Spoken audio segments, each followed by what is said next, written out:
सीतापुर गांव में रहती थी एक चुड़ैल, लेकिन इस बात से गांव के लोग अनजान थे।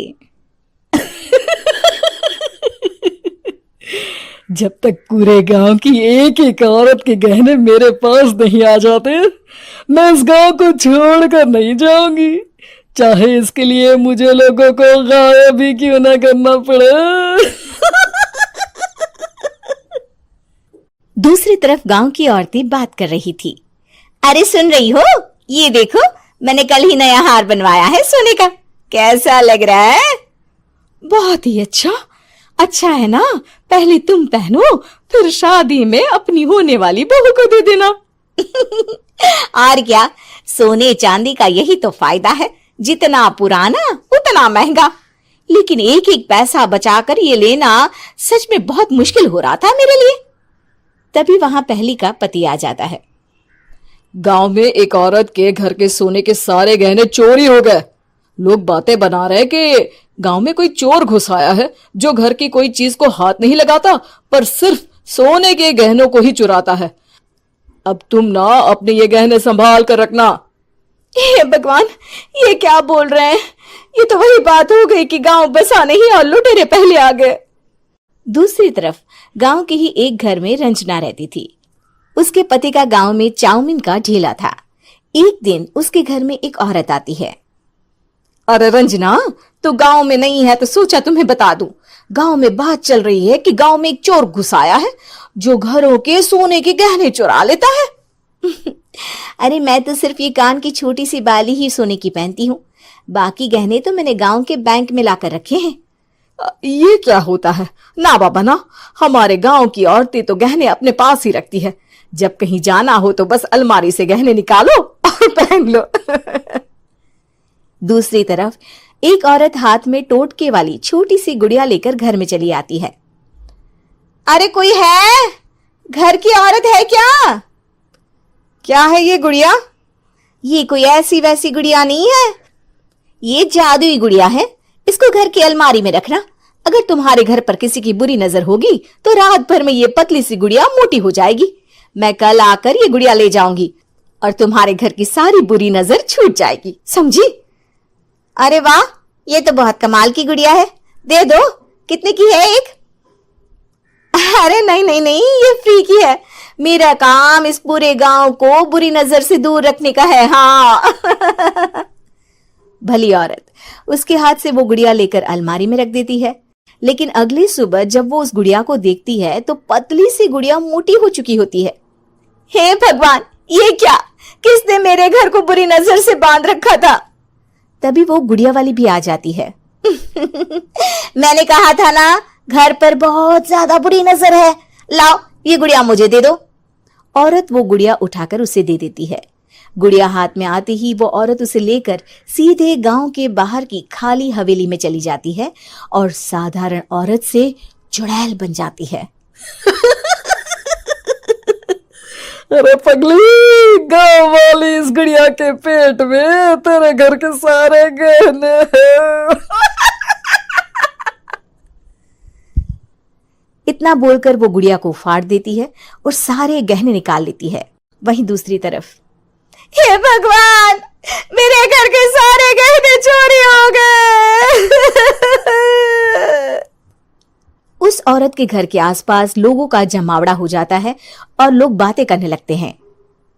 लो जी, ये भी घर गया।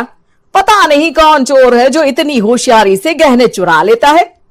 कुछ समझ में नहीं आ रहा कि कौन है।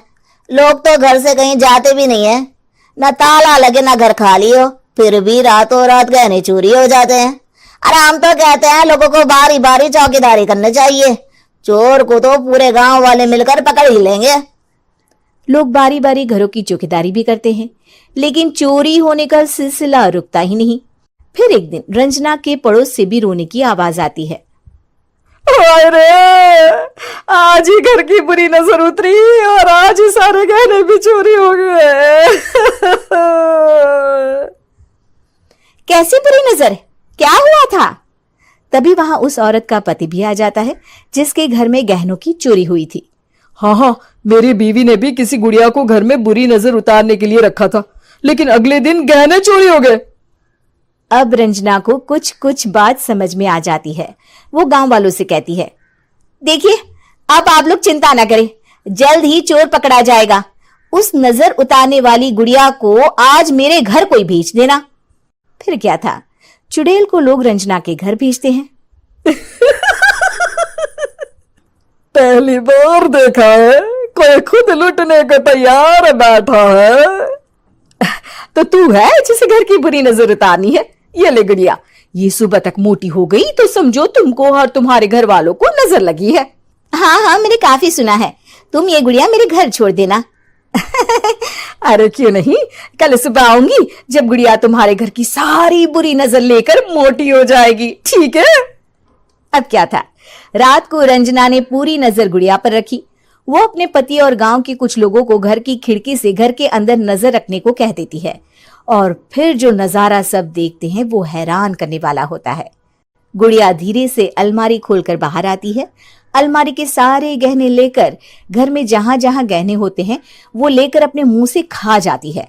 वो जितने गहने खाती उतनी ही मोटी हो जाती और फिर अलमारी में बंद हो जाती है। गांव वाले डर के मारे वहीं बेहोश हो जाते हैं। लेकिन सुबह जब वो औरत गुड़िया लेने आती है, रंजना उसका सामना करती है। ये देखो गुड़िया कितनी मोटी हो गई है, लगता है मेरे घर में बहुत लोगों की नजर लगी है। लाला ये गुड़िया मुझे दे दे, अरे बहुत कीमती गुड़िया है ये। तेरे घर की सारी बुरी नजर मैं गांव के बाहर वाली हवेली में फेंक आती हूँ। शाम को फिर लोगों के घर इसे लेकर जाना है ना, इसमें तो मेरी जान बसती है, जान। रंजना गुड़िया को चुड़ैल की तरफ बढ़ा देती है, लेकिन फिर वापस ले लेती है और गुड़िया के हाथ मोड़ देती है। जैसे ही गुड़िया के हाथ मोड़ती है, चुड़ैल का हाथ भी मुड़ जाता है। अच्छा, तो ये वो गुड़िया है जिसमें तुम्हारी जान बसती है। अब सुन चुड़ैल, तेरी सारी हकीकत सबके सामने आ गई है। या तो गांव वालों के गहने लौटा दे, नहीं तो मैं इस गुड़िया की गर्दन मोड़ दूंगी।